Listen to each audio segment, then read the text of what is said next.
pong tulay na nagdudugtong sa isang village mula dito. Pasok tayo. Meron din pong playground dito na napakalaki.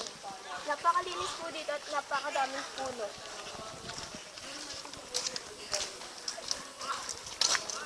Marami po ditong nagpipiknik ng pamilya. Dito rin po sila nagbabanding madalas. Meron pong mga naglalaro.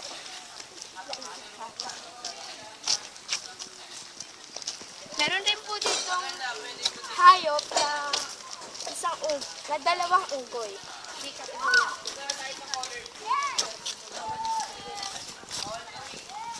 Bawal po ditong magbigay ng basura pero pwede po magbigay ng pagkain. Yan po sila.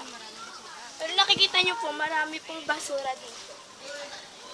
Ayun po, may pagkain. Meron din po ditong kantin na pwedeng kainan. Ayun po.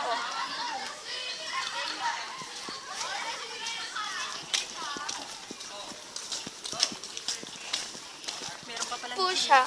may gym pa pala. Meron din pong court. Meron din pong CR. Maraming salamat po.